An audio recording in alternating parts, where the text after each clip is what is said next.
How about some color? That's better. What's going on, everybody? It's Coach Dags on the mic, and I'm here to congratulate Team Pena for winning the weekend's ECTV May Meltdown tournament. This plaque right here commemorates the entire experience we had this past weekend, and I'm here to break down some of the footage that we have from these past couple games and give you guys a little bit of some insight on how we got to the end point. For the format of the tournament, there were 2 scheduled games on Saturday and a following playoff game bracket that would start up Sunday afternoon. The original format, however, was canceled due to Mother Nature not giving us the ability to play on Saturday. So, the format was changed to an all-Sunday tournament where the Outlaws had to play a total of 3 games to get their championship crown. They had 2 opponents they had to face in order to get to the PF Tribe in White. That would be Thoroughbred Baseball as well as Uncommon Gold. And with a combined 11 runs scored and 5 runs given up, this Outlaws team was destined to win the championship game. But let's go ahead and let's break down some of those pool play games we had to endure that Sunday afternoon. First game on Sunday, we played Thoroughbred. And while there wasn't that much footage that we collected since the phones weren't actually working in our favor, we did, however, get some key stat lines that we wanted to read off to you. 6 runs on 10 hits and gave up 5 in a 7-hit effort. The pitchers this game were Evan Fisher and Dylan Kelly. Evan Fisher pitched 3 strong innings, had 58 total pitches with 37 strikes, as well as 3 earned runs and 2 strikeouts to go for his name. The Outlaws had a very strong commanding lead to start by scoring 6 runs in 3 innings and only holding Thoroughbred to 5. It was just enough to squeak by a win, which is oh so important in this Sunday format. Dylan Kelly came on to finish out the game with 3 strong innings of 38 pitches, 25 strikes, and 3 strikeouts to his name. Excellent job from the pitchers themselves. For the hitting, some clutch performances from some of these guys as we had a 2 RBI performance from 2 players, Dylan Miller and Jack Tucker. These 2 guys provided some key hits that gave us separation from Thoroughbred in the early half of the game, and this allowed us to keep our commanding lead throughout the entire game.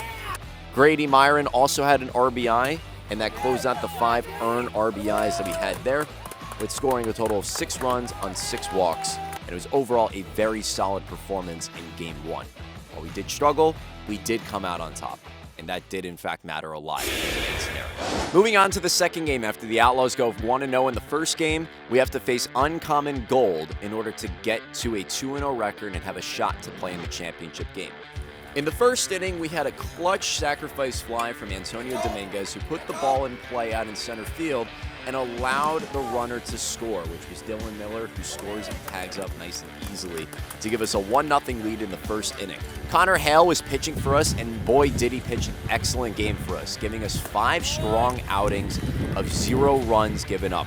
Excellent job from Big Money, as we'll throw on some highlights of his pitches, more specifically some of his better pitches throughout the game that allowed us to command the strike zone and pitch ahead against these batters. To the 4th inning where the runs produced again. We had Ethan Portante hit a line drive double to center field, and that allowed Grady Myron to score, giving the Outlaws a 2-0 lead over Uncommon Gold. And those runs would continue to mount.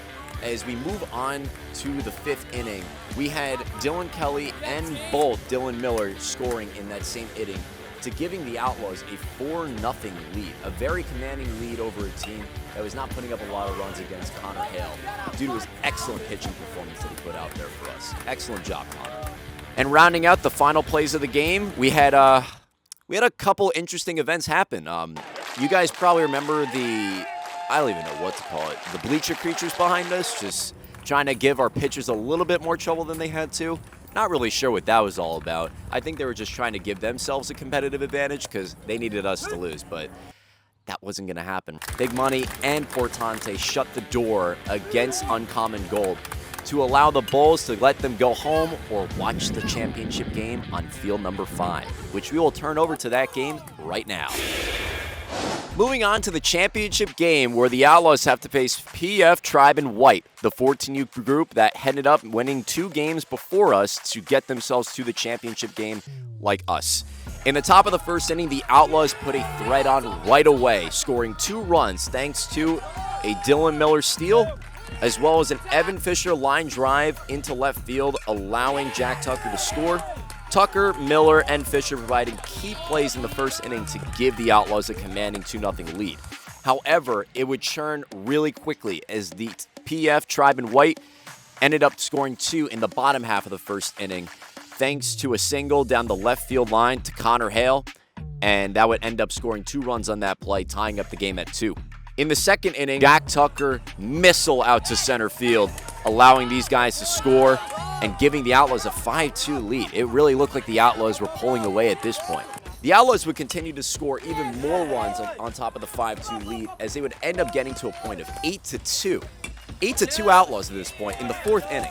You would think at this point the run rule would start being a factor, but unfortunately we had some shakeups right after we made it 8-2.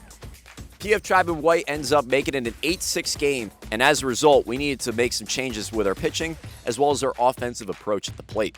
Following the 5th, we had a run score thanks to a steal and the errors in the outfield, and Miller ended up making it a 9-6 game after some errors all over the place. In the 6th, PF Tribe and White ends up making a 9-8 game after some hits that ended up going all over the place. We had some balls in play and allowing the runners to score 2 more runs in that inning, making it a 9-8 game. But the Outlaws were not quitting anytime soon. They were not going to let up and give up that lead. It ended up in the 7th inning, when the runs needed to come out the most, the bottom of the order came to play. Boy, did it. Scoring a key 3 runs in that inning to give the Outlaws a 4-run lead over PF Tribe and White.